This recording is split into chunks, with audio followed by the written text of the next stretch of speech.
Could have played. It's just going live. Now we're live. Oh, well. Good, We'll do it good, live. we'll do it live. Good evening and welcome to the Autonomous Collective. I'm Joe in Norway. I'll be your resident chef for the evening.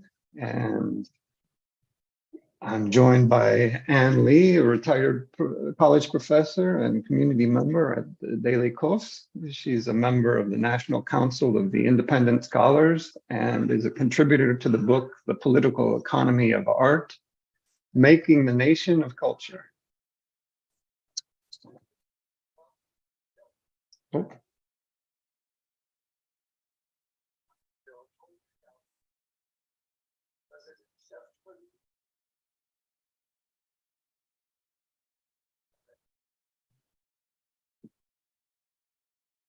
Little feedback. Good evening, Anne.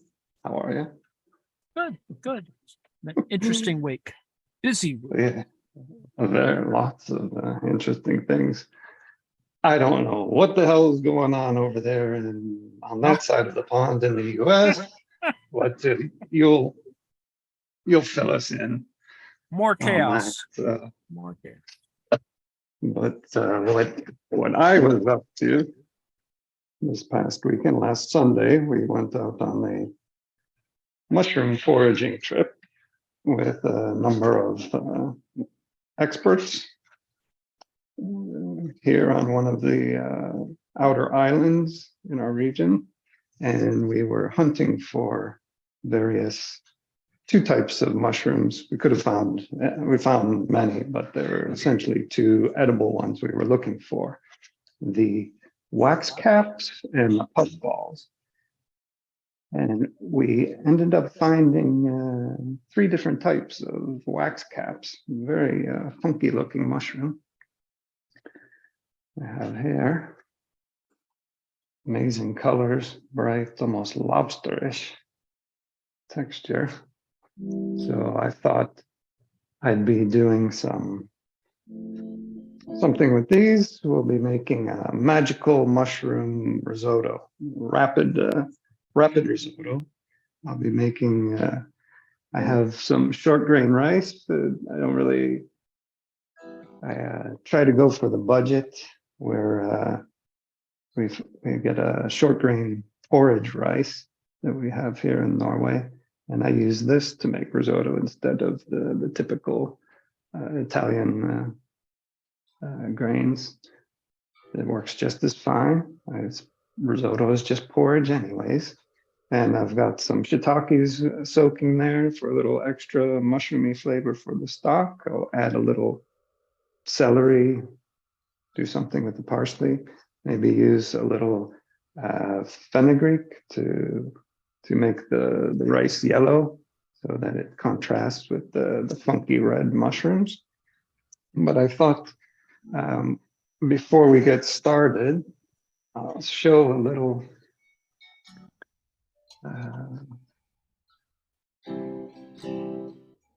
few pictures here.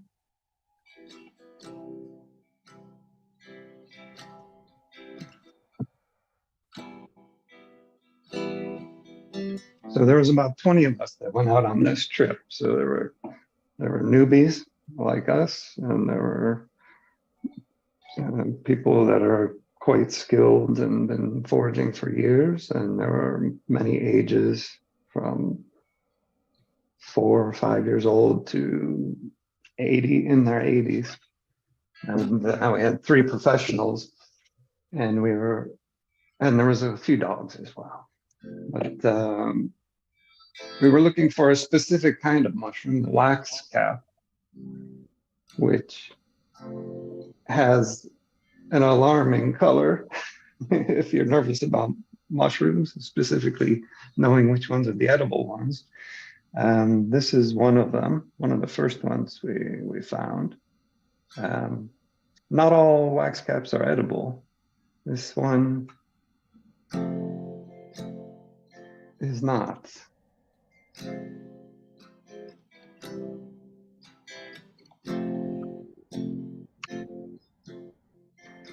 They come in different colors and just a variety of colors. This one is called the parrot wax cap. And the way you can distinguish the not inedible, but the ones that you shouldn't eat, is that they have this slimy top, and then the stem is also slimy, but non-fibrous. These are what they look like out in a little older. Oh, missing some. Where's my photos? Still downloading. Oh no.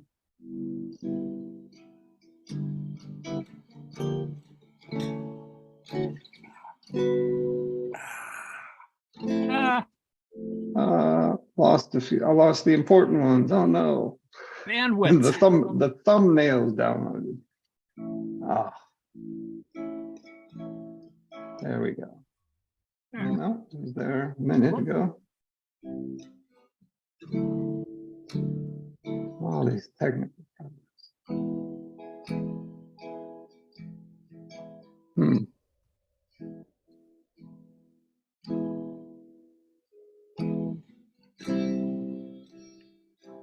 Maybe I can zoom in here.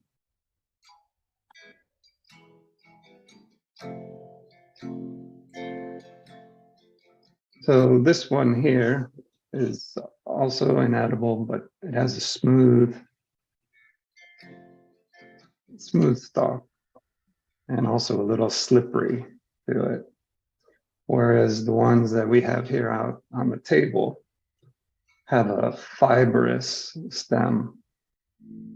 They look very similar. They're also gilled, but they don't have the sliminess of the other ones. And we'll be cooking up something like these. One of the nice things, people came with very good guides, so you could spot which one, or easily identify which mushrooms you're having, in addition to various apps. But, there were also some. I'm holding here all of the three that we took with us, but all out in the wilds here were also some psilocybin growing all over the place. So not sure if any of the spores mixed, but we'll find out.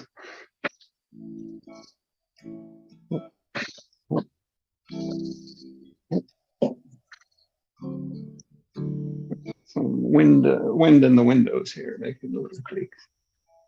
Okay.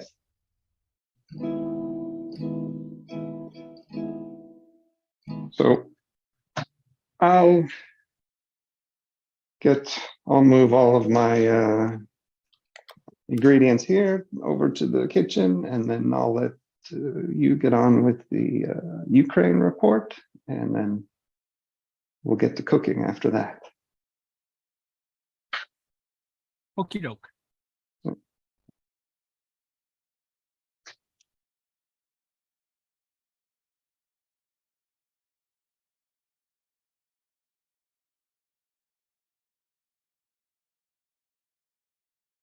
Shall I begin now?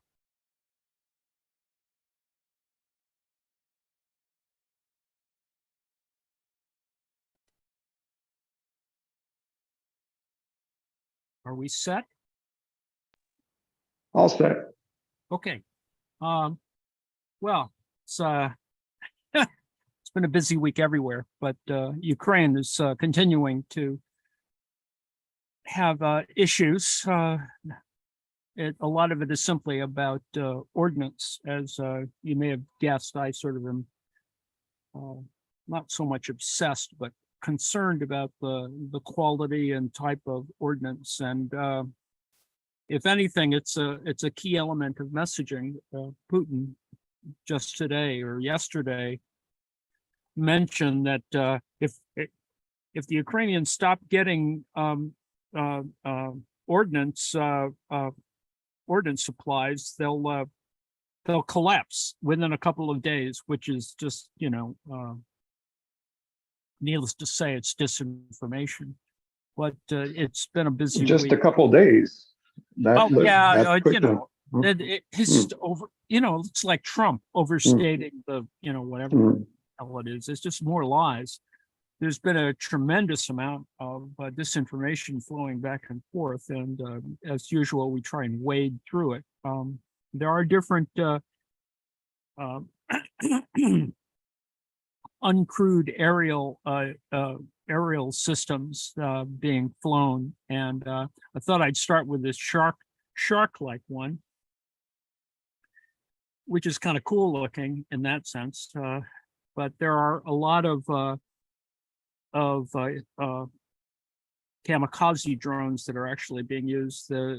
I think, as you can see by some of the diagrams, and as you know, I post every night a very brief little collection of things from the internet that represent the past day's activities in Ukraine. And in this particular case, you can see the organization of battle groups on the northern and eastern part of Ukraine and Luhansk, and then down through Bakhmut.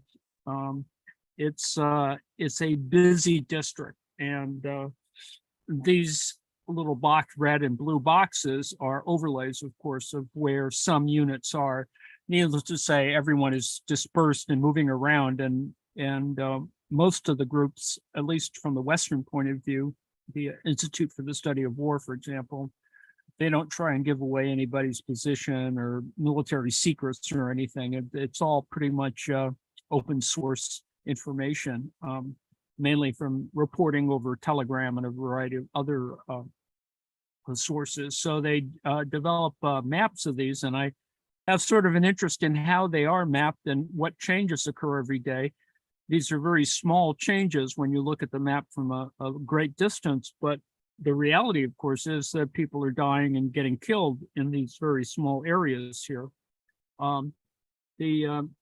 So as we go through this past week, there was a revelation that goes back actually a little while, where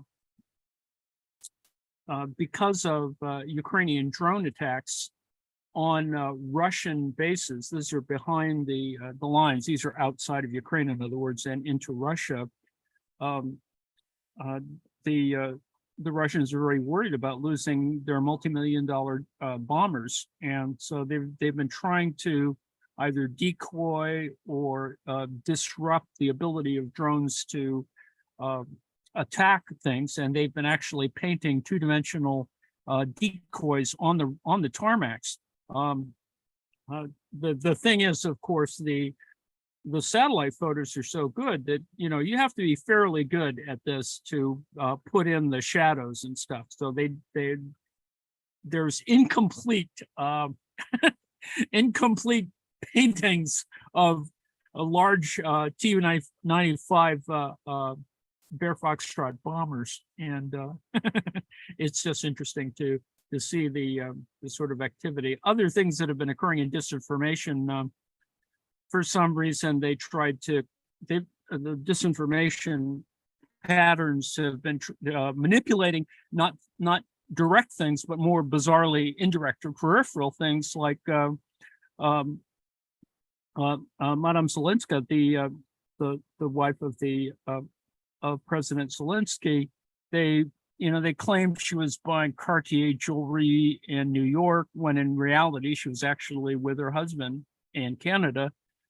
And in this case, they made up a fake Russian passport to make some bizarre claims, because they supposedly had a apartment in Crimea. So that's the kind of thing that goes on these days. In other news, it's interesting to see, at least in an abstract way, the pattern of defenses. These are defensive lines where there are trenches and other kinds of works, bunkers, etc. and it's pretty much, an armed camp. Last week Mm. was the Defenders Day, and the entire country stopped for a little bit. The entire country, people stopped their cars, got out, and had a moment of silence in the morning. It's it is a nation. And anyway, so they're continuing. That reminds me of Israel. There's Holocaust Remembrance Day Yes. where everybody, that's a similar event. Yes, would that we could do a little bit more of that in this country. Well, with our history, every so many We'd so be many standing days of still a long- silence.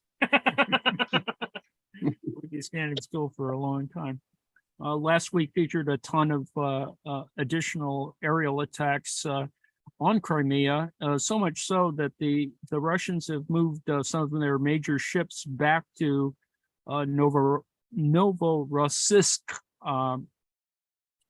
closer towards Sochi, back in Russia, because long-range drone attacks are being made, and a lot of precision attacks. And there are also special forces, special operations that have been doing sabotage operations. There also have been, within the context of Russia, a variety of sabotage attacks, continuing sabotage in airfields that are near Moscow. So there's that's been interesting. This is an example of a Turkish-made TB2 drone, which has been a very important part of the arsenal. The Turks have sort of, as Turks are making drones for the Ukrainians, the Iranians are making drones for the Russians, and that's pretty much what's been going on. In the background of this, of course, is that there's still a war in Syria going on, and actually the first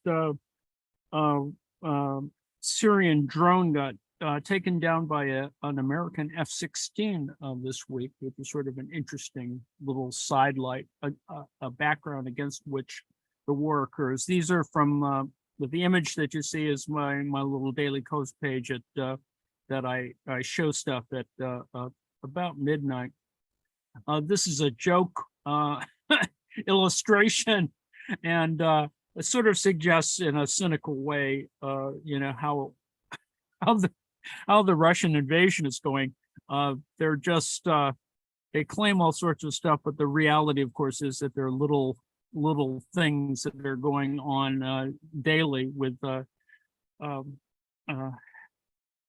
this is against the sort of large scale disinformation that does occur.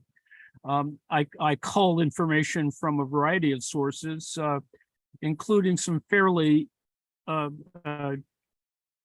interesting and fairly detailed summaries of what goes on in the battle area, particularly at the forward edge of the battle area, and some sense of the going back and forth of the various attacks.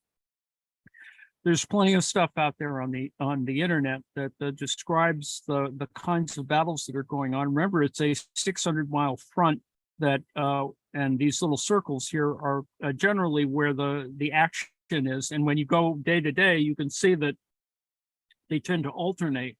There's action all along the front, and so there's a significant number of troops from both sides involved. The farthest advance in the south has been above Orkiv and Robotyne and Verova are the two little areas that are being sort of contested, and it's apparently there have been Russian counterattacks, but the Russians have mainly been withdrawing.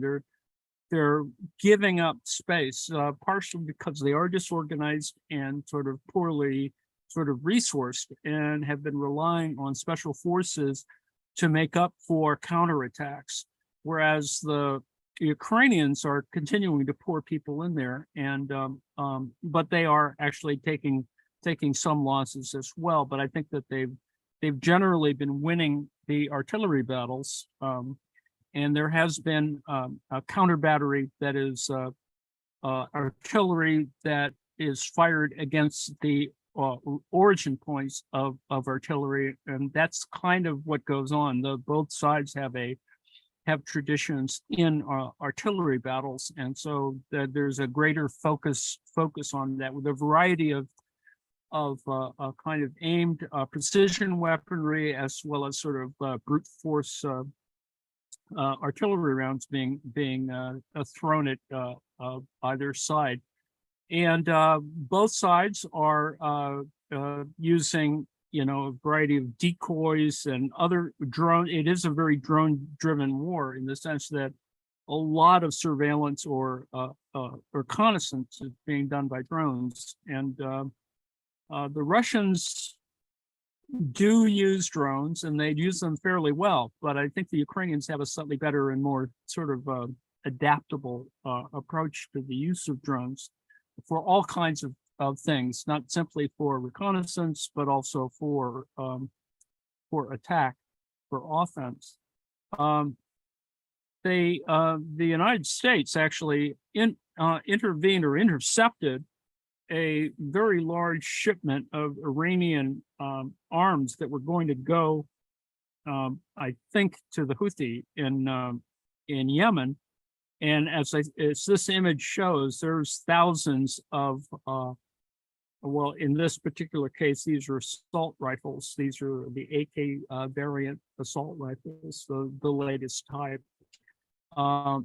And there are thousands of them, and they're going to be transferred directly to the Ukrainians, plus ammunition, about 1 million rounds of ammunition seized. So, some things are going to get saved in that particular way. The war continues. It is a terrible war with most recently the Russians decided to launch a very large caliber rocket onto a civilian target, killing 50 people. It's either 51 or 48, depending on, and children were killed. It's just it wasn't a military target; it was a cafe, and so that's one of the bigger things, and a lot of folks are quite upset about this. Was that this kind of purposely targeted or accidental? It was purposely, that as far as they can tell, it's just simply terror. The New York Times, as a matter of some bizarre disinformation or compensation, talked about and they had some images from an errant Ukrainian missile that actually hit a different market, and was it just got loose or whatever, and it didn't hit where it was supposed to hit, and there's a lot of stuff falling from the sky. When either side sends missiles forward and the air defense comes in operation, you're sending another missile up to engage a missile in the air. And so if it explodes, something's going to fall to earth, and things get, there's a lot of debris coming down in the sky. It's not like you should be out there watching it happen. This is a map of the 800 air attacks of one kind or another on the border for the month of September. You can see all these little symbols for all of that. And those are all the engagements? Yes. Or it's quite surprising. The Black Sea has, as I suggested, Black Sea Fleet, the Russian Black Sea Fleet has retreated to farther back in behind the lines or whatever across the ocean, across the Black Sea, to safer areas. But that doesn't really mean that they're less vulnerable. The Ukrainians are starting to cover almost 200 miles or 200 kilometers of space in launching, whether they're drone boats or sea drones or aerial of missiles, anti-ship missiles. So there is a kind of give and take with the use of missile attacks, and the Ukrainians have been pretty accurate. They've been destroying radars, all kinds of things on Crimea itself. Whether there is going to be a full-scale attack on Crimea is a really interesting question, and whether it happens in the next month or so is an open question.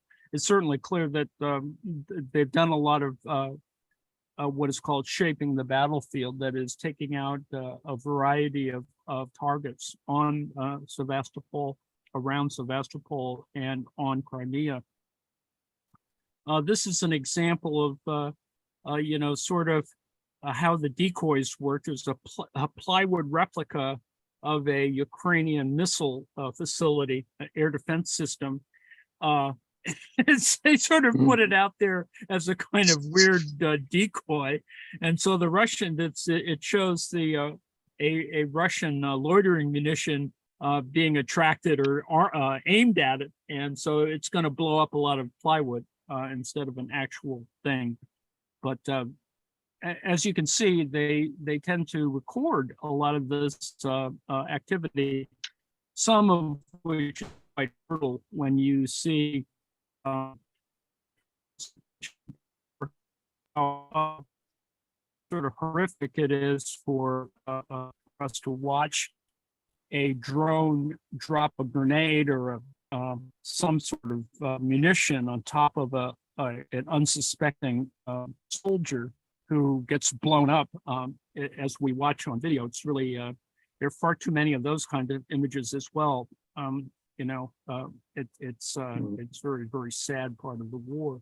So anyway, the war continues. Every day there's something going on.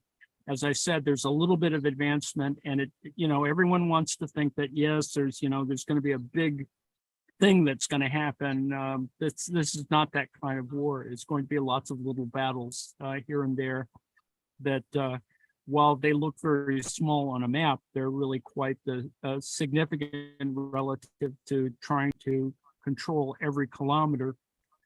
In battle engagements, this is a Russian mapping from yesterday, and I think you can see how many things happen even in a single day, little engagements, and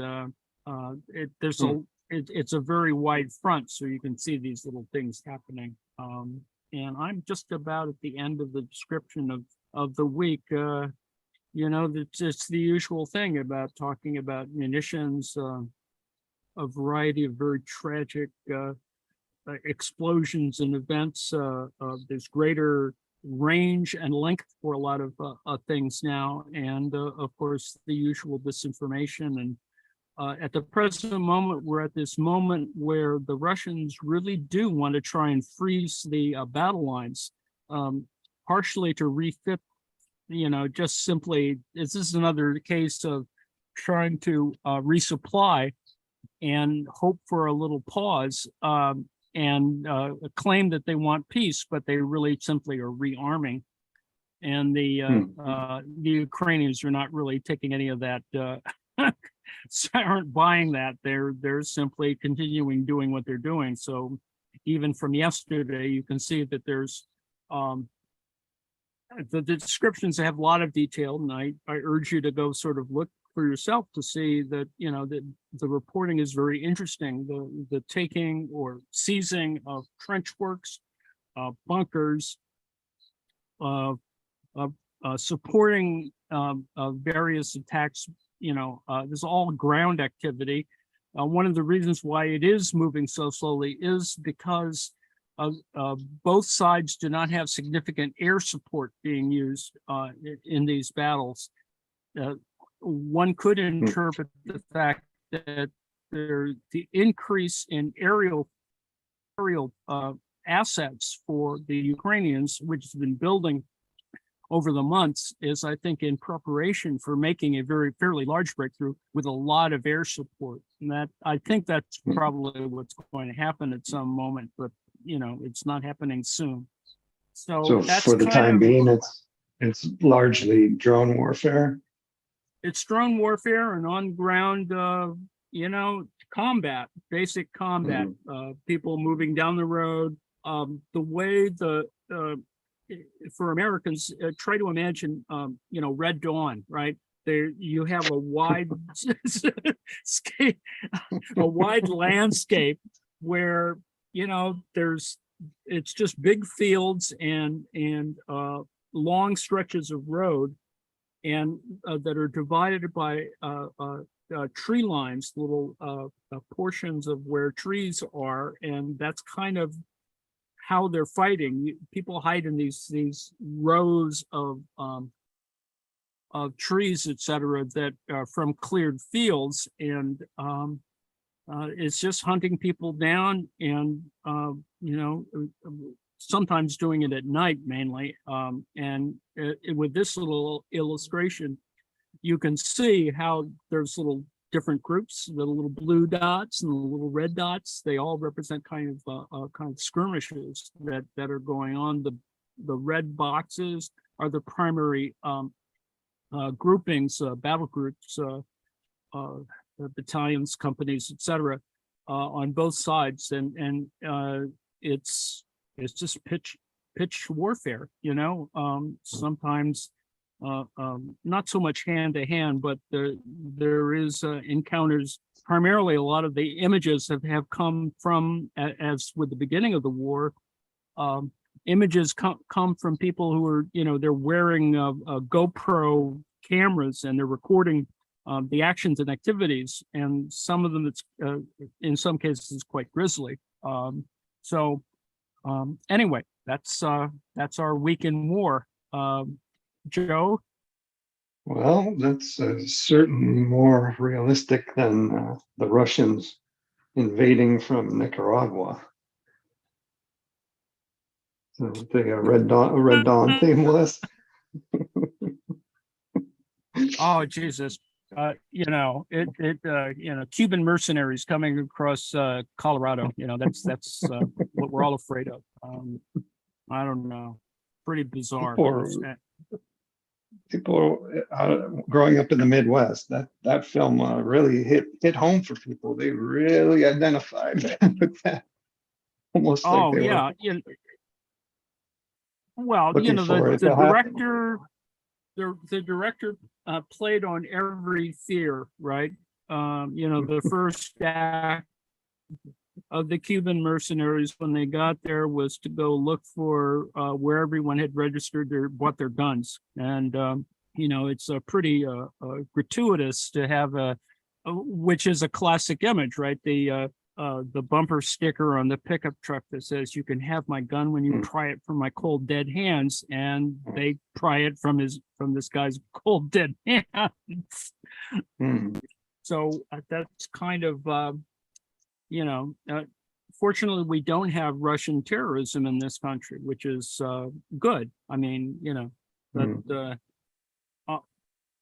but the thing about terrorism is you don't have to do a lot of it. You can just do a little of it, and it scares a whole bunch of people by proportion. So I think we're just fortunate that hasn't happened. In time, I suppose. In time.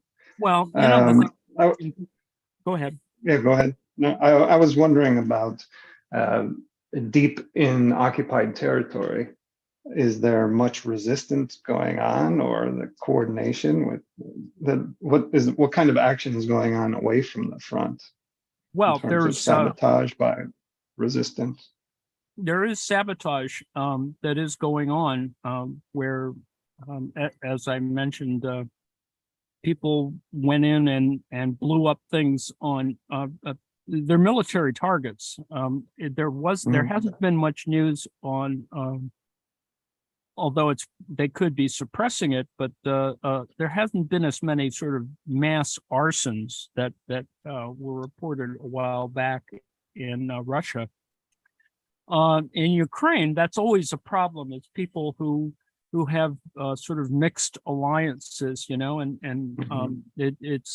it's fairly clear that from a corruption point of view, people with mixed feelings about which side they're on are kind of it's important to keep track of those kind of people, and I think you have a lot of things happening on the ground that are kind of a little bit scary. People's loyalties being challenged. But there is partisan activity that is behind the lines. There are Ukrainian partisans doing the odd assassination or blowing something up. There have been mysterious explosions in a variety of places. The big story from last week, and that I maybe I didn't mention it, but a Ukrainian officer was trying to start up his captured Russian T-72 tank, and he was just beside himself. And so he happened to see that there was a telephone number for tech support in Russia from the main factory available in his little tank. And so he decided to record his interactions with tech support, Russian tech support. And this is the thing, because it's a bilingual country, the guys on the Russian end, they thought they were talking to another Russian, a Russian. And so he manages to call up. And he could very well have been a native Russian speaker, and they wouldn't have been able to tell the difference. Oh no, they couldn't tell. And so he he's talking to some bigwigs, and they were apologetic about how screwed up their stuff was. Anyway, he did reveal at the end that he was actually Ukrainian, and told him to screw off and then hung up. It was just interesting to see. He got very far and had this running dialogue with telling them how screwed up their equipment was. There's a little bit of humor in this war, but not very much. Mark, I was listening to an interview on KPF. I believe it was Heather Cox Richardson. Is that her name? Yes. What kind of animal? Yeah. Speaking of the, you can take the gun when you pry from my cold dead hands. The question came up about why there's no push for negotiations, and she kind of dodged the question and couched it in this: well, we don't want to take away the agency from the Ukrainians, and they have this desire to fight to the bitter end, what have you. And it just seems so such a dodge when we know that they could go into negotiations.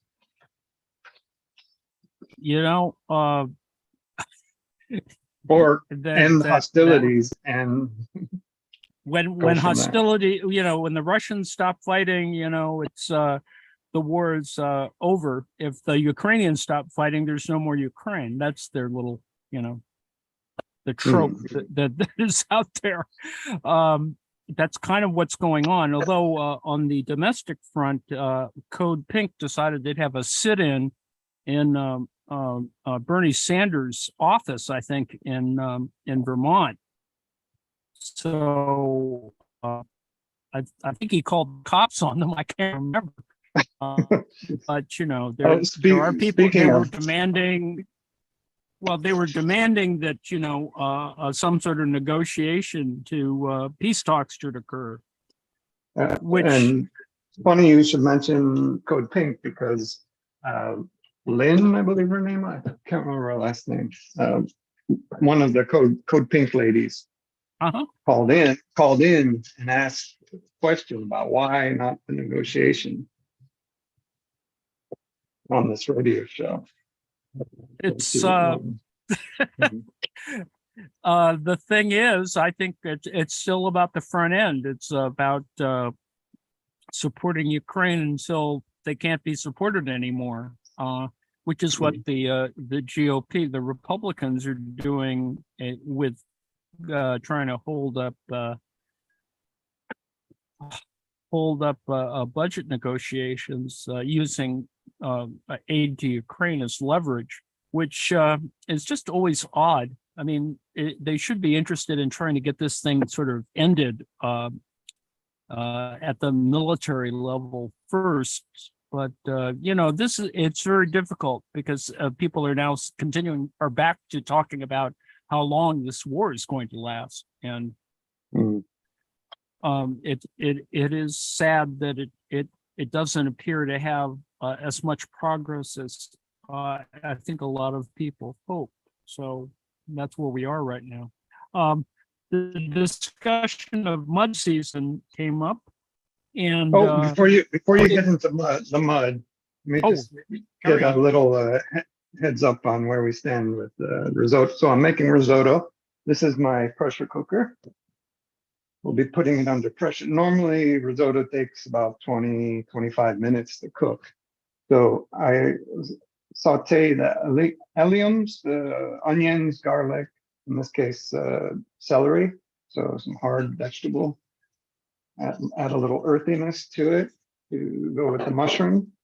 And then we basically saute. You don't have to saute very long the vegetables, but toss in your rice, and oil and the heat will gently toast the grains. You can be on camera and throw it away. But so we toast the grains. They'll go from translucent to a little opaque white. And then we'll add the water and then put it under, not water, we've got over here, I've got the mushroom stock heating. We have a pot of stock heating up while you're preparing your risotto here. Normally you transfer ladles of liquid into the rice and slowly stir. I'm a little impatient for all of that. Impatient for that. So we do it all at once. I'm gonna add a little turmeric, give a little color. Could use saffron. Saffron would be nice, but maybe not with the wild mushrooms. Complete in flavor, and the saffron is too delicate. I'm hoping we get a nice yellow rice.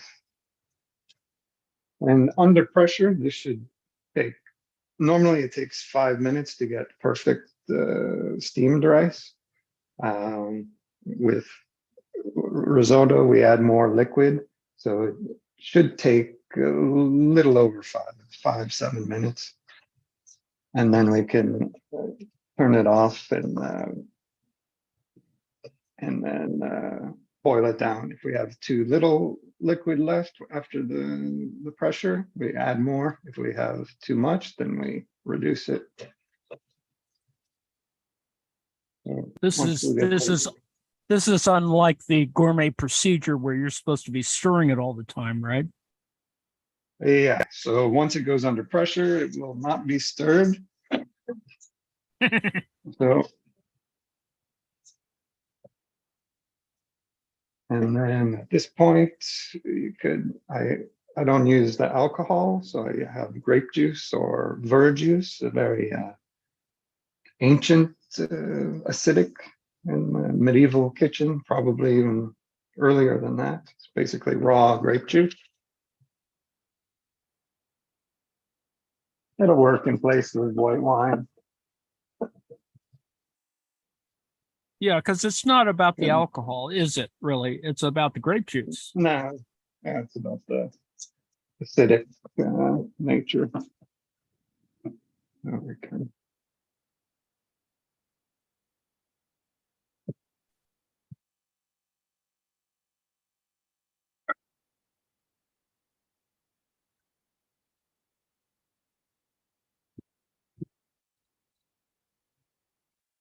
Turn up the heat here. Does anybody have questions for Anne or myself here? If you do, put your hands up or speak up. Steve? Hi. I was thinking, or is there, or what do you think, I guess, is my question about this Elon what's-his-face guy can, at will, decide to use his satellites, to favor whatever side which is in this war. Well, he got a lot of bad Mhm. press for it. I don't think he's going to mess with it, since he sort But of if- got called to task for doing that in Crimea. Should the US government like exercise more power on, like, should they just seize that technology under whatever doctrine they, eminent domain, or I don't know how that shit works, but why don't they just, how, there's something about it bothers me, and wanted to ask about it. Well, the kind of what is it, the nodes or whatever, the ground equipment that they transferred are now under control of the Ukrainians. I think the issue is simply who's in control of the network, and I think there is some agreement relative to the payment of it. I think at the front end it was the U.S. facilitating its transport, distribution throughout Ukraine. But the back end of it is that the Ukrainians are paying for it, and I think they're probably paying a pretty high price for it. So there's no kind of U.S. thing about seizing it. I think it's all been transferred to the Ukrainians. I think they have better technology as well, and Yes. they don't want it. They haven't mentioned anything. There's been kind of no discussion about that. But I think Elon is probably focused on future contracts Yes. with the Russians. That's the main issue there. Yeah, I would say one note about our fancy schmancy pressure cooker. This isn't your grandmother's kitchen incendiary device. This is a modern whistleless pressure cooker. So this mechanism basically will, when pressure builds up in the chamber, it will push on the rubber gasket here and then push up to however much pressure you want. And then you just adjust accordingly. And if you don't stop it, there's a little pellet, a little BB here that will blow so you don't explode. But once it gets up to pressure, you just to gauge it by the line, the rings there, and no whistling, so you don't get startled by the whistle going off. Now, of course, this is a little not so straightforward as the Instapot, but old school. It's old very school. much.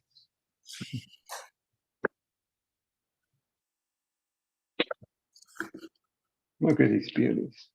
I mean, one person's fuzzy logic is another person's, sort of familial intuition.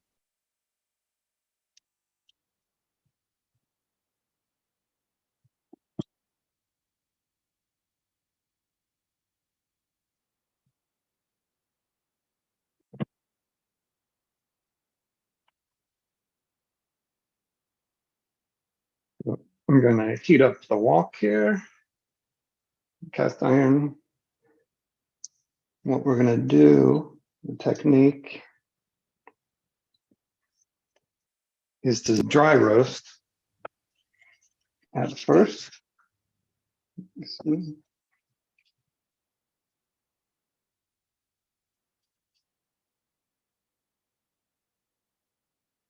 So I might need help with the talk. I can't talk and slice at the same time.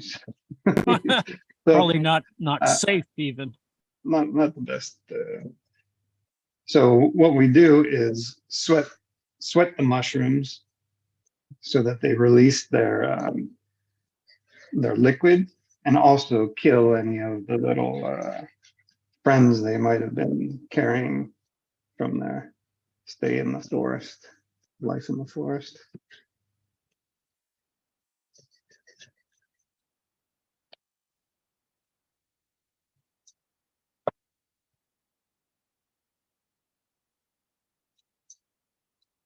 Nice.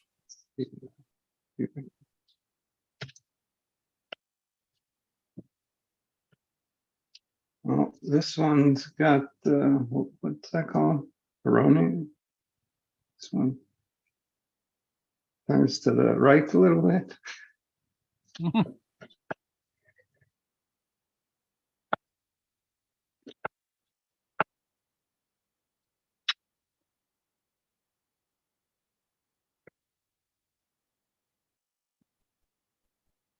So you're going to roast that without any oil or anything, right? Yep. So we just heat it up and get our lid. So you can do that on medium high heat. You're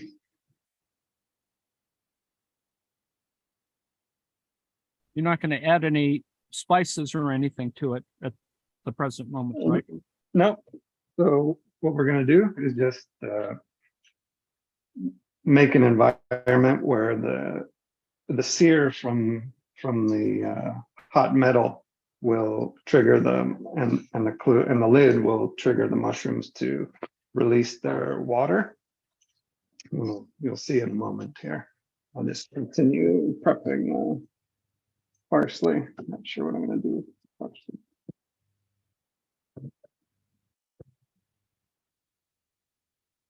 While you're working on this, we might remind our folks this is the return of Twilight Zone is tonight, as I recall, on the schedule. Indeed. Looking forward to it at 9:30. So bear with us. We're going to probably do some other things before then, after I do my little rant deal here. Later on at midnight, I think we have Venture Brothers. So there'll be the safety meeting is at midnight. So tomorrow there'll be some other kinds of events, particularly in the afternoon, about Hungary. Anna L is going to be making a presentation. First we've got the writing workshop. So at 2:00 and the there's a writing writing workshop. workshop. And then Anna will be doing, I'm not sure if Anna wanted to talk about what she's going to be presenting on Hungary. Oh, here we go with the steam. I don't know if you can see the steam kind of.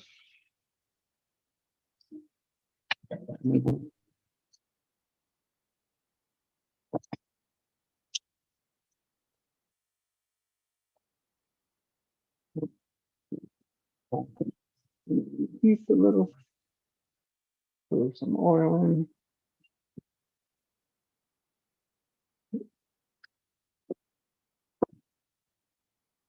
Yum.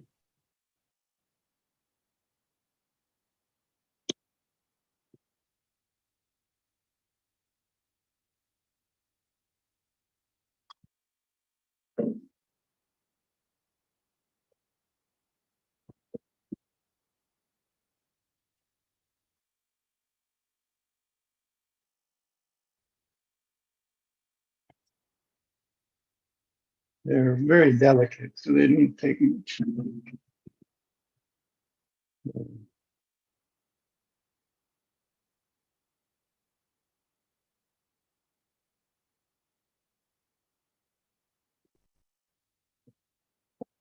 And then after Anna, we have this and that, I believe. Yeah, It'll be it's not clear what I'm going to yak about. I may be yakking about rent again. mhm. uh, and then at 8:00, Cameron will be doing a segment called "Bring the Music," where people can think the theme is bring your patriotic and unpatriotic songs.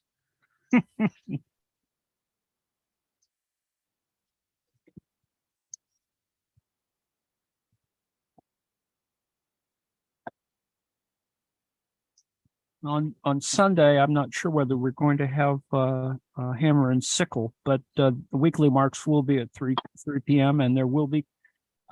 I think we will have Columbo on Sunday, won't we? Yes, as far as I know. So, we're always doing hammer and sickle, so there's Yeah, that's pretty much vociferous, what we do all the time. Is trying to fix stuff. Oh God. I can confirm that Columbo shall return on Sunday at 5 p.m. Eastern. Very exciting. Very exciting. Can you tell us what's going to happen at 9:30 tonight on Twilight Zone? Yes, Or is it a surprise? 9:30 tonight. We are revisiting the first season in an episode that we did not see. So I have not shown this before. Oh, good. Exciting. Yeah. It's was this the one that you didn't recommend, or was that a Star Trek episode? I can't remember. There was one episode you said you didn't recommend watching, recall, but I'm not sure if that was Twilight Zone or not. I think that was in Star Trek. That was the first season of Star Trek. Yeah. And that was due to a casting problem mainly, as well as interference from the network in the script. So that was what happened with that Star Trek episode. But this one, no, I'm not sure I missed this one, but it's often well regarded.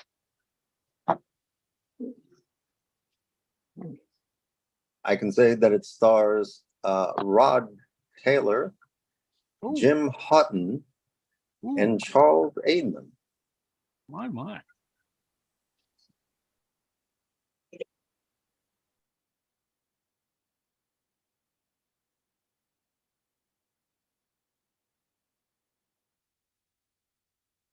Well, we're looking forward to slides and everything at 9:30. Plenty of slides tonight. Oh, goody. These would be of the legible sort.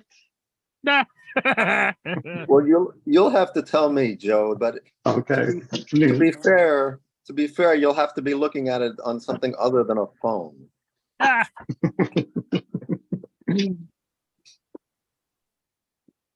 Now we're working on our merchandising with magnifying glasses. So there's a number of techniques to get the pressure off of pressure cookers. So the natural release is to just turn the heat off and let it sit on the stove and then eventually naturally release.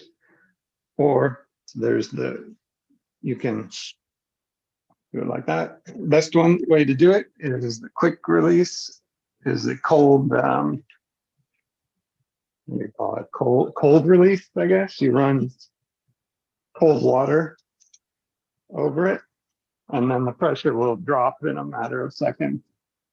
And now it's safe to unlock it. Oh, hefty.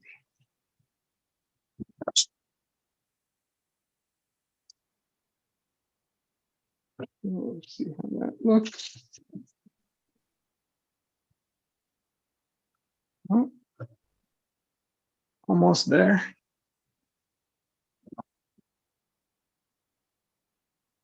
Heat back on.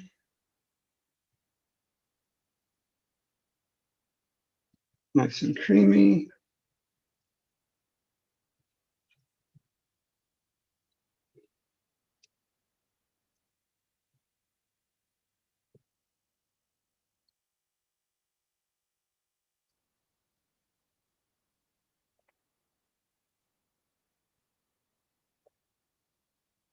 Take out the shiitake so we don't have the mushroom clash.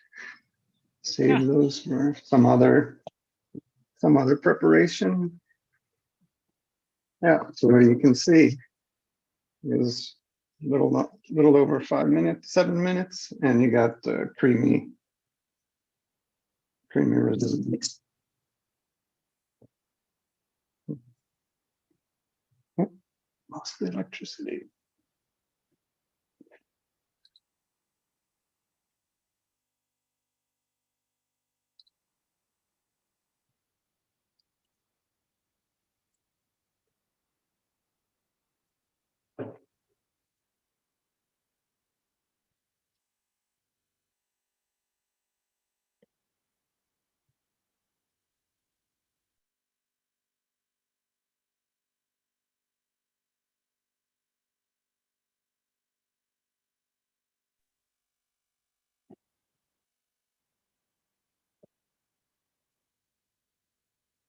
Test it.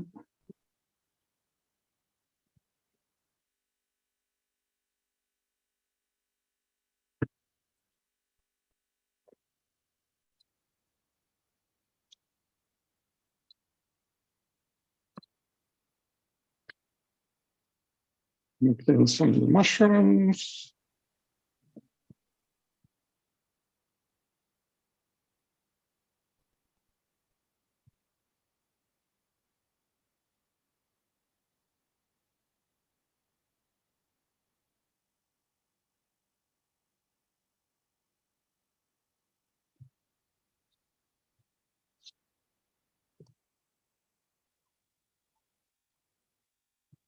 Plate ready.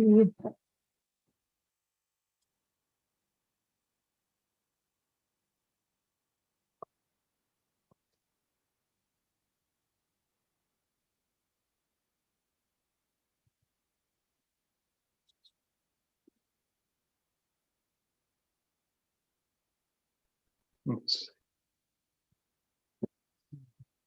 dress up this plate.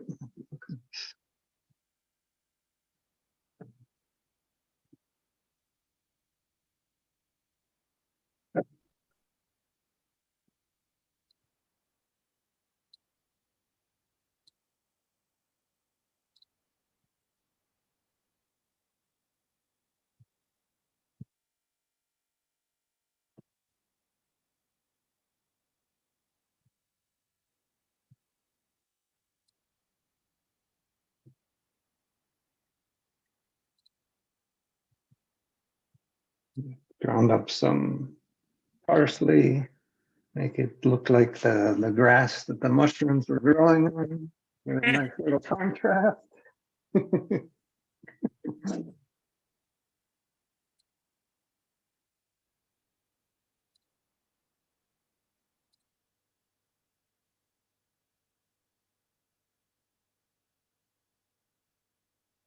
Oh, yum.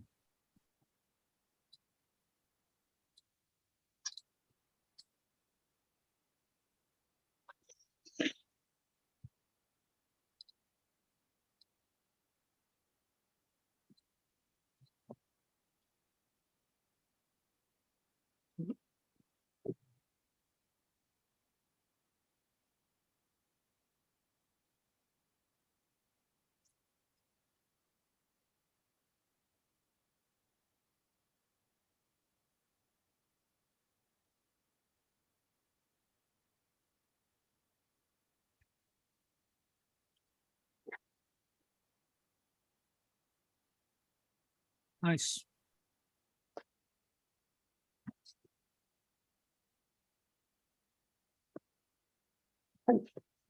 Forgot I used all the parsley. Get a little more.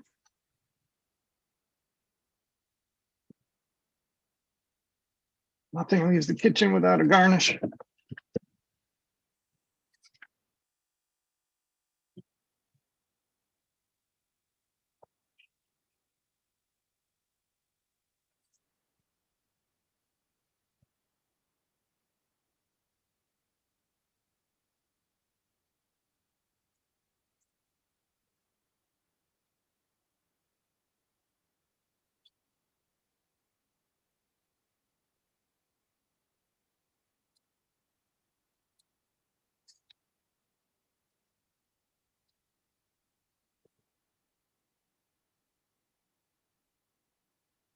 Yeah.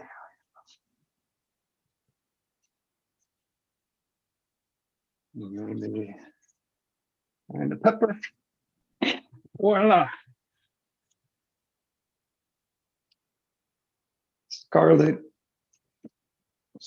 red whack cap mushroom risotto. Nice. Yum. Savory porridge. It's like breakfast porridge now. Cool. All right. That is the end of my. Nice. Yum, yum, yum. I'm hungry again. Ah, So you have something unsettling, something that got in your craw, was bothering you earlier. things to rant about. So I guess I should Sure. start that now. Let me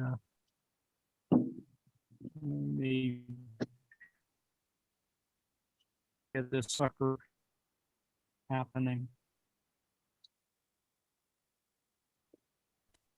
Hey, can you see that? Oh, indeed. All righty. Well, so I changed the title of it for a little bit, but it is over in Daily Coast. I put it out a while back, hours ago. Actually, this morning, because the background of this, of course, is that there are several, since Kevin McCarthy has been thrown out of the speaker's job in the House of Representatives in the United States. He's been, I mean, he was actually always under the gun, because the only reason why he had the job was that he had to concede in the original election at the beginning of Congress. He had to concede to certain rules by a very small radical faction, essentially the Freedom Caucus of Republicans, who put in a rule that allowed them to remove him, that one representative could actually introduce a motion to remove him. It's kind of a hair trigger kind of thing. And they decided that they were going to do this because of the upcoming budget fight, or the budget fight that just got deferred for another 45 or so days.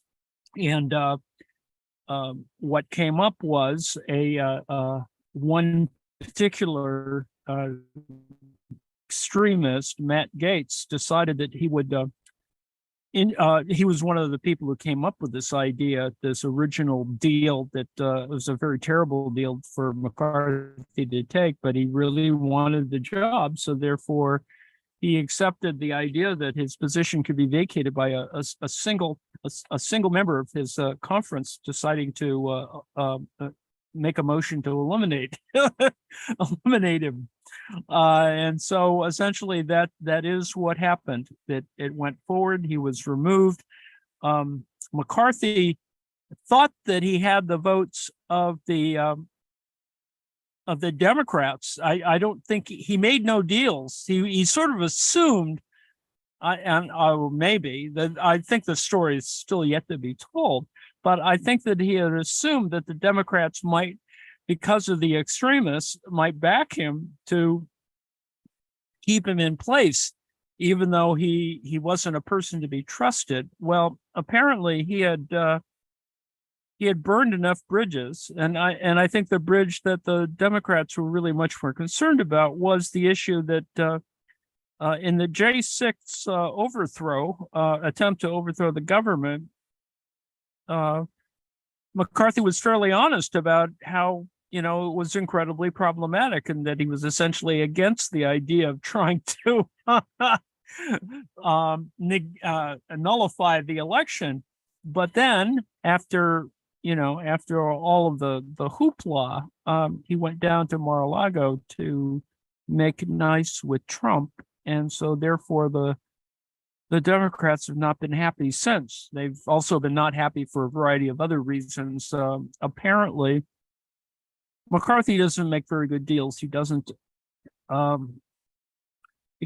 carry through on his promises, or promise one thing and promise another thing and do neither. And apparently those are the kinds of problems that have occurred. So therefore there's a new election because the Republicans are in the majority. They have to elect as a conference a new speaker. Now the thing is that lurking in the background, and a couple of extremists really truly want this to happen. The thing is that you don't even have to be a member of Congress to be Speaker of the House. I mean, in other words, they could drag someone off the street, not that they would do that, and just simply make them Speaker of the House. Needless to say, that's an opening to make Donald Trump Speaker of the House. Now, the problem, of course, is that this being Speaker of the House actually requires a lot of work, and Trump doesn't do that kind of thing, as we know from the way that he ran the White House. So it's unlikely that everyone thinks the mainstream media consensus is that he wouldn't do it, even if they came and asked him. I don't know. We don't know. But this is part of a larger kind of plot or plan that was floated by a variety of people, but Roger Stone actually floated the idea that if you put Trump in as the Speaker of the House, that makes him third in line or second in line, however you want to look at it, after the vice president. And so that and this is really bizarre, typical conspiratorial hypothesizing, is that they could the Republicans or Trump could retake the government by somehow impeaching or whatever the Vice President Harris and President Biden, and therefore the third in line, that is Trump, would become president again, and he could pardon himself and do the usual mayhem that is anticipated. So anyway, that there are a couple of members of Congress, Republican members of Congress, who truly want this to happen.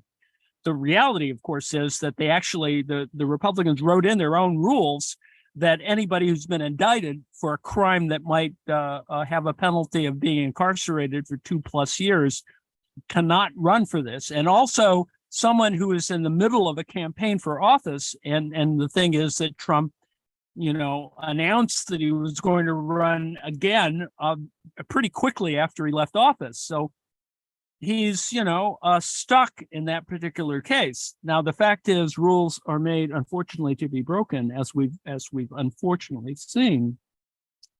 And on top of that, of course, Trump is running a thing. He's actually made a legal case that he should be. That he's technically immune from prosecution. This is the whole business about being immune from prosecution. So therefore, prosecuting him in the DC case is cannot be done because he's immune from it because he was president, because that's part of his job to overthrow the government. I don't think so. So there's certain bizarre absurdity built into that, but it is, overthrowing the government is not part of his job description. And clearly, in the case of the case in Georgia, he was going outside of his duties as a federal officer to manipulate elections at the state level. So therefore, that disqualifies it as well. But Trump loves doing lawsuits, even though he withdrew a lawsuit that the discovery would have really been ugly, where he tried to sue his former fixer, his bagman, Michael Cohen, for $500 million. He dropped that suit today because that would have just gone nowhere. It was simply trying to intimidate Michael Cohen. But that's just the front end of a variety of other craziness that's going on. So back to the this Jim Jordan business. The reality of this is that they have to, the Republicans have to take a vote sometime next week, something like Wednesday or Tuesday or Wednesday. And there are contenders actual members of Congress, Republicans who want the job. One is Steve Scalise, who is from Louisiana, and Jim Jordan from Ohio, and Tom Emmer, I think, from Nevada. And there's a bunch of folks who really want this job. And but the whip count, the preliminary whip count shows Jordan is in the lead, regardless. Now, Jim Jordan, for those who can't remember his bizarreness, it chairs the Judiciary Committee and talks real fast, and really has never he's never actually authored any legislation during his time in Congress. There's a previous scandal that occurred because he was an assistant coach of the Ohio State University wrestling team, and he claims that he knew nothing about the incredible number of sexual assaults that occurred in the men's wrestling team at Ohio State University, where the team doctor sexually assaulted many wrestlers. The doctor, I think his name was Robert Strauss, committed suicide probably about 10, 15 years ago. And anyway, there's still there actually lawsuits have gone ahead, and Jordan could be the subject of a variety of, I think, civil suits. Anyway, that's the background against which Jim Jordan is the leading candidate, and today Trump endorsed him for the position of leader of Speaker of the House. So that's the complication. Now, it got even uglier because Fox News decided they would run an interview. I think initially some people framed it as a kind of debate among the 2 or 3 leading Republican candidates on Monday. And the Republican Party, the caucus, got really mad that this was happening without their approval, and that it was even slightly framed as a kind of debate, because what they wanted was their own debate on Tuesday night. This is the complication of it. That's why it's gotten very, very ugly. Now, I wrote a little thing simply, Trump deciding that he would support, the front runner, and also because Jim Jordan is a true bagman in the sense that he's actually part of the crew that endorsed the non-recognition of ballots that happened during January 6th. And so, and there's evidence of this. There's phone call evidence, there's text messaging evidence, there's a variety of evidence that shows that Jim Jordan, among a group of politicians, mainly from the House, have been part of this sort of the John Eastman kind of plot to create fake electors. That whole business is all wound up in this, and it revolves around a meeting in mid-December of 2020 that involved a bunch of these guys, and none of these people have been truly held to account. Jim Jordan himself was issued a subpoena and just ignored it relative to the January 6th committee. So this is the background against which Jim Jordan could become Speaker of the House. So needless to say, it's actually worse than having Kevin McCarthy there. I think Kevin McCarthy thought that he was safe because the alternative was worse. So the alternative is probably coming to pass unless magically some candidate comes forward. Now, the thing I wrote was that Joe Scarborough has a morning program on MSNBC, was attacking it's just the usual trying to create content, but he was attacking the so-called Problem Solvers Caucus, which is a bipartisan entity in the House of Representatives who claim that they fix stuff, that they are bipartisan, et cetera. But the fact is they have their own fractional problems. The Republicans in the Problem Solvers Caucus are mad at the Democrats in the Problem Solvers Caucus. The caucus itself is technically a bunch of moderates, but they're clearly not complete moderates in the sense that the Democrats decided that they would stick with the party line and resist supporting McCarthy, simply that they were just going to vote their conscience and come what may. And it was the duty, as it were, of moderate Republicans to actually, stand up and say, we'd much prefer to have McCarthy than any of the alternatives. And that didn't happen because they chickened out. And all it is turned out to be is that there is no such thing as bipartisanship. So I suggested, as at the beginning of the Obama administration, or just before, this idea that we'd achieved a kind of post-partisan position now, which is actually a reasonable idea because of the problem in the United States of not having a true multi-party set of coalitions. We have essentially a two-party, a duopoly, particularly in the district level, which tends to constrain elections. That is, having a duopoly creates a certain power that restricts or is a barrier to entry for alternative parties. That doesn't mean to say that under our democracy, you can have other parties, but the fact is the machinery of democracy is dominated by two parties. And so therefore it gets kind of messy, and it has been messy throughout, the American, and without going into a whole history of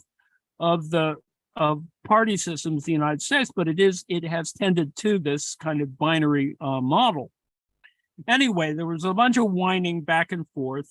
I quoted Anne Applebaum, who is a scholar who's also, I think, married to a member of the Polish government. And so she has a kind of unique perspective on pretty much everything, especially with the Ukrainian war. And so I quoted her about multi-party coalitions and stable governments. And the background against which this is occurring is a small bit of literature promoted primarily by people like, by entities like the Guardian, which has suggested that the same kinds of extremists and the extreme think tanks like the Claremont Institute have proposed that the real solution should be to have a strongman authoritarian, a so-called red Caesar, as in salad, as in Rome, to run the country. And they've been sort of agitating for this. That's why there is this argument to try to make Trump speaker. Those are the same folks who have been agitating for this. As I said, this is originally a kind of Roger Stone idea that has been percolating through the right wing of this sort of a plot, as it were, or plan to achieve what the January 6th revolt didn't achieve. And so anyway, the background to this, of course, is the partisanship problem. And the No Labels group is doing the same kind of thing in the sense of presenting themselves as a party alternative to the duopoly, and to actually, for the first time, the nolabels.org people are trying to create a situation where they're on ballots in a variety of states. I think they're on 11 now. The real issue, of course, is a majority of these are going to be swing states. And so therefore, they're going to be spoilers in the 2024 election. They're thinking about moderate bipartisan candidates because that's what they claim that they are. but the majority of their money comes from conservatives, right-wing Republican stuff. So even though at the front end, on the surface, they appear to be bipartisan, that is, Gephardt is part of this. Joe Lieberman is identified with this, and if you were, some of you may recall that Joe Lieberman, as a so-called whatever unity guy, screwed up Connecticut politics in that same sort of way by creating his own party and trying to and leveraging other kinds of things that became true problems relative to the running of Connecticut's government. There is a tradition for that, of course, the kind of maverick sort of thing in Connecticut for a variety of interesting but problematic reasons. So anyway, it is kind of bad faith. If you take money from right-wing groups to influence swing state votes, you're campaigning in bad faith to act as a spoiler in 2024.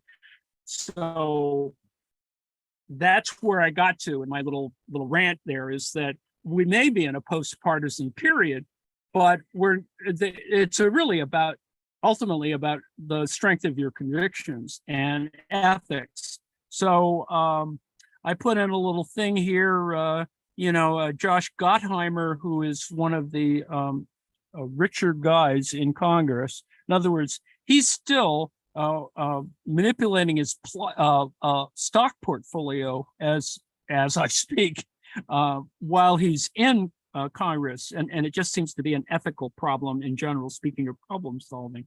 So anyway, they had him on, Joe Scarborough, speaking for the problem solvers caucus. Now, the question you ask is, why was the House Problem Solvers Caucus supposed to solve the problem of Kevin McCarthy being kicked out of the speakership, but not the problem of Biden being impeached without any proof, which is also another reason why the Democrats were angry at McCarthy, because he decided that he would move forward with the impeachment process, even though there's no evidence. It's all an incredible sham designed around the Oversight Committee and the Judiciary Committee with that Jim Jordan is in charge of, and it is simply a sham. It's just made up, and this is part of the Hunter Biden business, blah blah blah. Noting, of course, that and it's ironic and sad that no deals were made, but if all 212 members of the Democratic Conference had joined with only 5 members of the Problem Solvers caucus, that would have been sufficient to, I suppose, protect Speaker McCarthy. Anyway, McCarthy is gone. There's some kind of election that's going to come.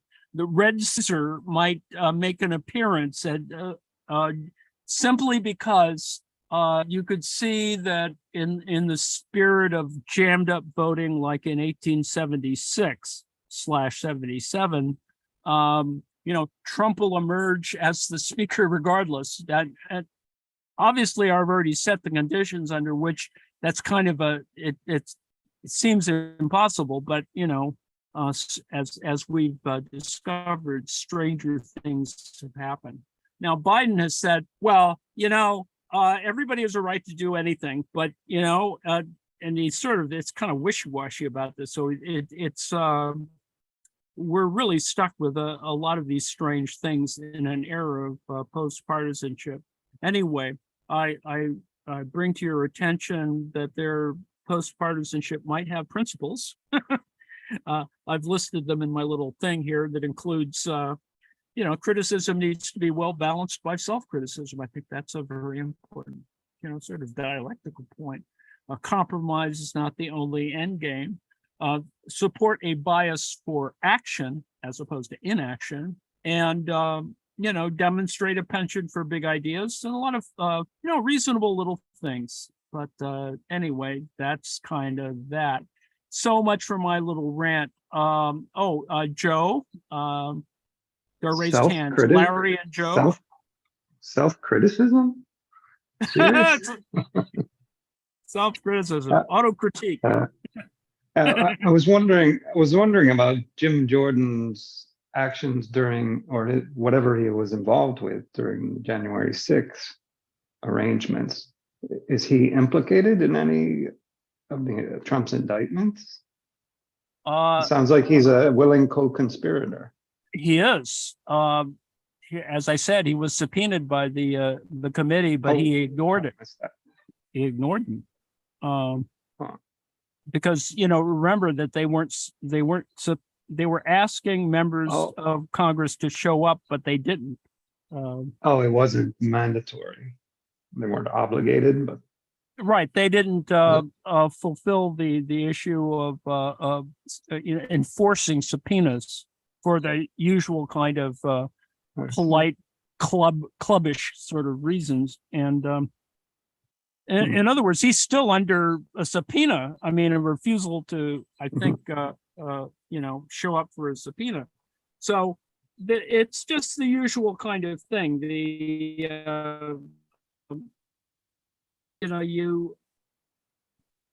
Yes, part of that crowd that includes Andy Biggs, Paul Gosar, Marjorie Taylor Greene, Boebert, all of those things, all of those folks are part of the crowd that if the DOJ moves to act against them, at some moment, they're going to be called to account. Now, whether that really happens or not is another question, but there is a conspiratorial meeting I think in a meeting on the 18th or 19th of December 2020, where they met with Trump. And so something happened in that meeting, and we don't know what it is. Wow. Larry? Yeah. So I guess part of the context here is, an ongoing rift in the GOP. Do you think this is, this kind of throws that up, throws it up in the air somewhat? Does it weaken the moderate GOP? Actually, I think it strengthens their case if they would decide to actually act as a group. As I said, 5 people from the Problem Solvers Caucus, that is the Republicans, who are moderates, are a couple of which are in Biden, pro-Biden districts, in terms of coming up for re-election in 2024.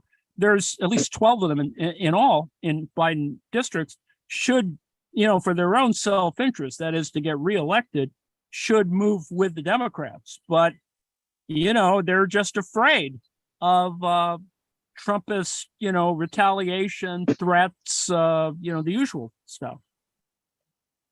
I wonder if, on the edge cases, we can sort of try to suss out what, which people are moving which way, Well, I think that there are a lot of people who were angry at the Democrats for standing firm on getting rid of McCarthy. There is an argument that says, that probably would have been better to keep a weak McCarthy than to have Jim Jordan. But, it's about standing on principle. The other thing that they're trying to, obviously force as Democrats and standing together as a conference is to try and force Hakeem Jeffries to become the speaker simply because the Republicans can't do crap with the choices that they have. Interesting. Yeah. Yeah, I sort of hadn't thought of that, the Dems, working in lockstep. That's surprising. Yeah. Well, maybe they could join the Republicans. Well, this is a bipartisan question. It's that, there is discipline there, but the problem is these moderates are in trouble because some of them are Republicans who happen to be there only because for X number of reasons, but they're in districts that have shifted to become blue districts. So, whatever. Over here in Europe, the United States politics looks a bit odd, a little lopsided. I think many Americans might be surprised to know that the Democrats are much more like the right-wing parties here.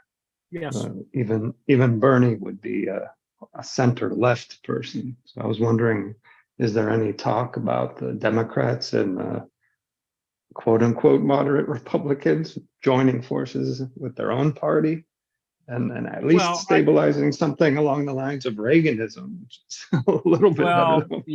I think that horse has left the barn in the sense that, we're in Trump time, and Mm. it's just very difficult to find ethics on that side. That's all that I could say. It would, and the couple of people who did, like Liz Cheney and Adam Kinzinger, they paid the price for it, right? They're no longer in Congress. So, and they're not the shining examples. Liz Cheney voted with Trump on the Trump side 93% of the time. So, one should not think of Liz Cheney as any heroic figure in this context.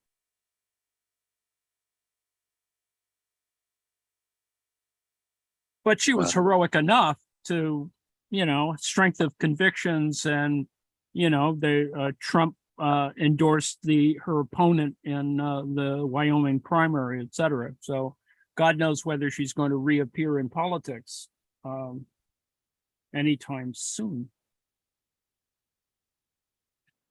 So I'm sort of curious about what kind of machinations are going on now to figure out who's going to be the next speaker. Oh, well, this is a whole weekend of deal making, right? Yeah. With this Fox kerfuffle, some people, a lot of people are pissed off at each other, for making deals behind the stuff. And, Scalise is not the guy you want in that position anyway. I mean, he claims that he's David Duke without the baggage. What would David Duke be without baggage? He's still fucking David Duke. I mean, it's just absurd. Nancy? Yeah. I'm just wondering, how much blame does Joe Biden get for coming out with his gaffe, saying, somebody asked him about what about Ukraine funding, and he was like, oh, don't worry, I made a deal with McCarthy. I mean, what, where's the filter? There's no filter. How unfortunate and foolish to have made that statement. Well, do you think if he hadn't have done that, what would have happened? Well, I don't know. It's a little bit more complicated than that. I think on the one hand, I think what Joe Biden is is at heart a centrist and believes in bipartisanship. And I think Biden did not step up and sort of say, well, no, actually he probably did say, you whatever you're going to do, you do it as a group. And the Democrats just held firm on that, essentially taking the lead from the progressives who said, we're not going to vote for McCarthy under any circumstances. And I think Biden wanted more wiggle room, but Biden, Biden's not in charge. And certainly the real issue is, with respect, moderate Republicans should have, stood up. I mean, even if it meant, that they would get shunned and lose money from the party, I think that in this particular case, they might have actually been rewarded for it in terms of keeping McCarthy in his place, which is what I think Biden was expressing in that comment. Well, but after the deal, at the last minute, got the 45 days, and somebody asked him, and he said McCarthy promised, he made a deal, which of course, what does that mean? Could he be trusted anyway? But that McCarthy made a deal that the funding would be done in a separate legislation. Right. So I just think that that gave the whoever, Freedom Caucus or Gates or whoever, the ammunition they needed to bring forth the motion to vacate, Yes. just based on Biden's revelation that McCarthy was working with the Democrats, essentially. Well, the complex, because there are a lot of moving parts. The fact that, a promise that McCarthy made, is null and void now that they kicked him out. So, Biden is still okay because he's still, I made a deal with the guys there. It's not my fault that they kicked him out, whatever. You see what I'm saying? Yeah, but what I'm saying is, would they have kicked him out if Biden didn't gaffe and reveal that there was a deal? I don't think He didn't have to say it. Well, but the thing is that Ukraine funding is not as big. I mean, I know it's been built up to be a big deal, but it's not a big deal in the bigger budget picture. It's a tiny fraction of what the budget is. It's just been blown up because of extremists who want to identify somehow with the Russians. Do you understand? The monetary number doesn't matter to them. They just don't want any funding. That's right. But you see, that's the point. Is just a moot point. Is like it's such a small number on the one hand, and it's just it was just symbolic. It was fought with with no substance. I just wouldn't use it as an argument that Biden made a mistake. That's all. I'm not being an apologist for Biden. I just think that it was less significant than the real matters about trying to get the budget in general and Well, yes, of course, but still, he should know, and he never did, like when not to make a gaffe. I mean, it's pretty high stakes. It is, so, but it's what you got. I'm not being an apologist for the Democrats, but it is the hand that our nation has been dealt. Some of us would want more radical solutions, but we're sort of stuck with this very bad process. I mean, the bad logic of an electoral college has been there for over a decade, 20 years, 2 decades of idiocy about the electoral college. It still hasn't, no change has occurred. And it took an attempted overthrow to even get a change in the Electoral Count Act,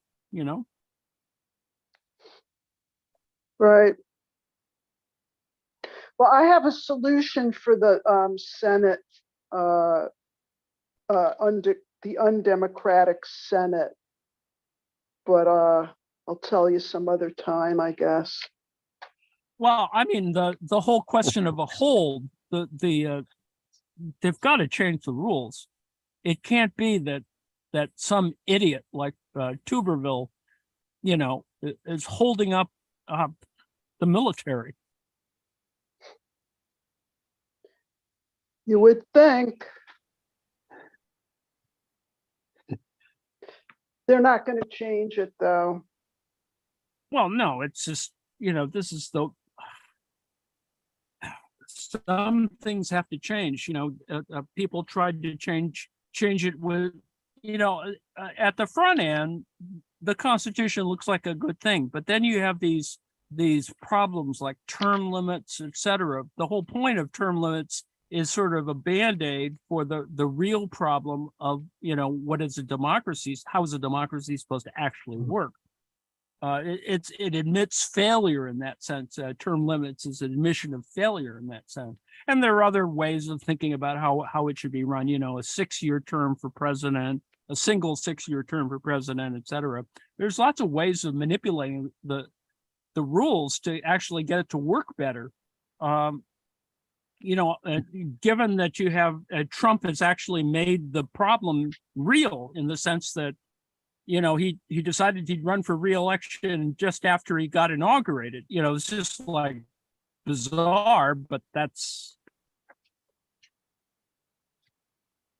because that's the only thing he was good at. He certainly couldn't govern. Well, he did institute quite radical change by not filling out the ambassadorships, right? With the Oh, whole Christ. State Department got it. Has that recovered at all? I'm not No, sure that's a bad thing, actually. Well, you know, The the projection fact of- that ambassadorships are given out like with really bizarre, and Biden has been no different. I mean, he's given out ambassadorships, some questionable ambassadorship. So, you know, whatever, it's like business as usual. It's just unfortunate. But no, you know, most ambassadorships aren't that important when you think of it in the big picture. Because it is about the, you know, the regular foreign service officers who are really doing the real work. The problem, of course, is working because, you know, that consular service is there in order to support citizens abroad. And whether they're really doing their job is a whole nother question. And it certainly got screwed during the Trump era. But the whole question of depopulating or the administrative state, you know, that's Steve Bannon. You know, that's the whole thing is to reverse everything since Roosevelt. That's kind of what they want to do.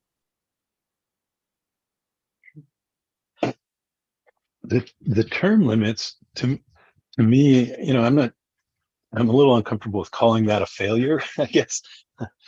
You know, part of I'm me just saying thinks theoretically it's a failure. I think term limits has probably functioned to eliminate these kind of permanent incumbencies in certain cases, but you know, maybe that's good in the short run. But I you know, I'm more of an idealist. I like thinking that you know, you can actually get, you know, the people to do stuff. But I mean, term limits would be important in certain other specific cases, like the Supreme Court, certainly. well, and people change over time, you know. You know, Sure.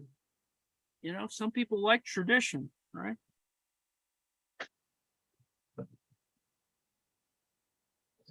Well, speaking of tradition, the traditional foraging season is just about over for mushrooms. And we're going to be doing one or two more. But yeah, so seems to have come out quite well. Not too scary looking. The scarlet wax cap mushrooms are texture-wise similar to chanterelle mushrooms, and they also, you can see, have a similar color.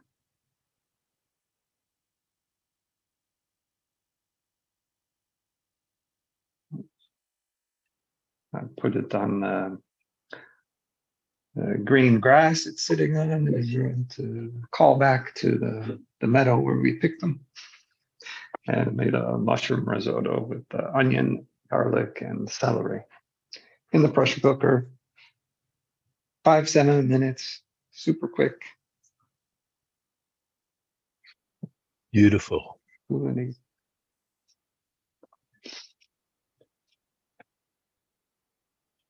Yum. So, shall we close it out then? And Yeah, I guess it's time to get ready to say goodbye.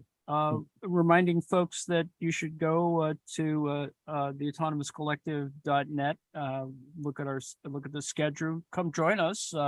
We have plenty of spaces open for you to talk about your own stuff, things that you're interested in, and you might want to share with our little group. You know, we try to be fair, and you too can rant like I seem to be doing these days. And sharing our little obsessions, whether it's munitions in Ukraine or or mushrooms, and worrying about whether we're going to be poisoned or not, whatever. Anyway. I just wanted to say a few words on the issue of term limits. Ah. So I do agree with you. I do agree with you, Anne, that the proposal of term limits for Congress is an admission of failure of the American political system. In that, the reason why we would need term limits is because the politicians and the corporations that fund them have so rigged the system that you can't get rid of these people once they're in office, or it's very, very difficult because of all the different elements that they've been able to manipulate. But first of all, some of these elements were there from the beginning. They're inherent in the structure of the Constitution, which definitely needs an overhaul. And secondly, there are other things that have developed over time that have ensured that politicians are able to stay there basically until they die. I mean, we see that with Dianne Feinstein and so many others, you know, that have just, there was one guy that was brought in on a stretcher. You know, he couldn't sit up, but he was still able to function supposedly as a representative in Congress. I don't think term limits are the answer. There's so many other things that we could do, because it's really saying to the constituency, to the public, to citizens, no, you can't vote for that person again, even if he or she was a great representative or a great president. But the reason why people are so desperate that they'd even think of something like a term limit is because these politicians have become entrenched in a system that is dominated by money, that is dominated by archaic political structure that is part of the Constitution. You know, where we have the House of Representatives in this first past the post system with congressional districts where the boundaries are manipulated and you have gerrymandering. So you have politicians picking the voters instead of the voters picking the politicians.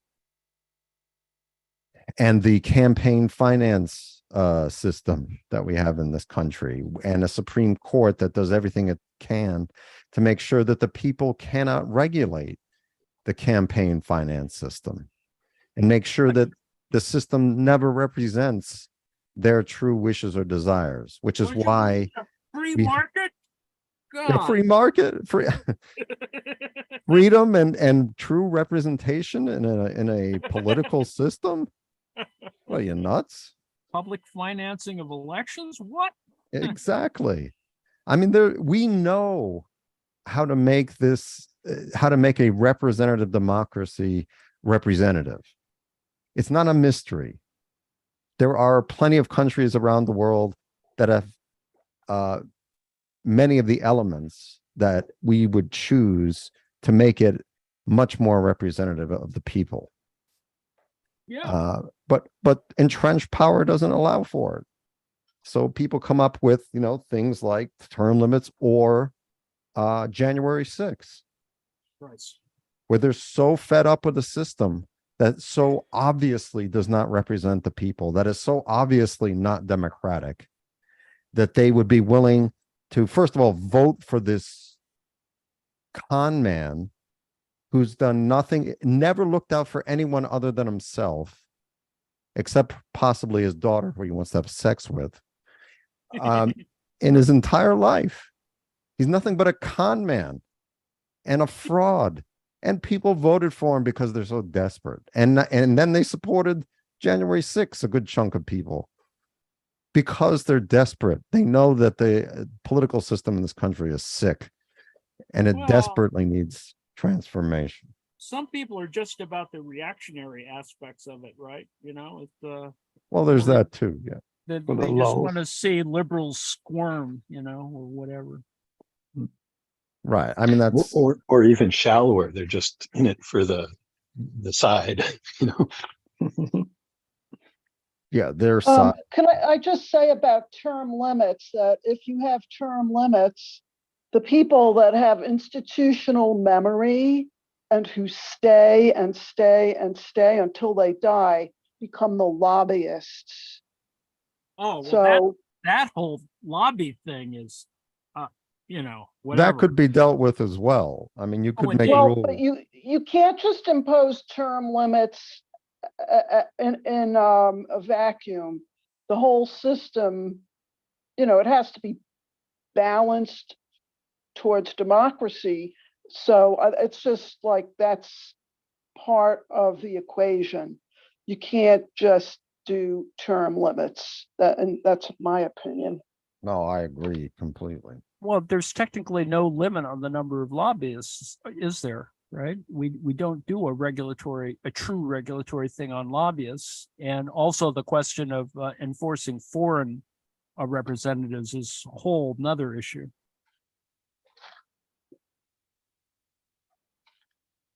Yeah. Well, I think we can leave that for next week to sort out. Ah, So on that note, On I'd that like to note. thank everybody. Thank you, everybody. Have a good And week, thank and you. we'll see you. Thank you.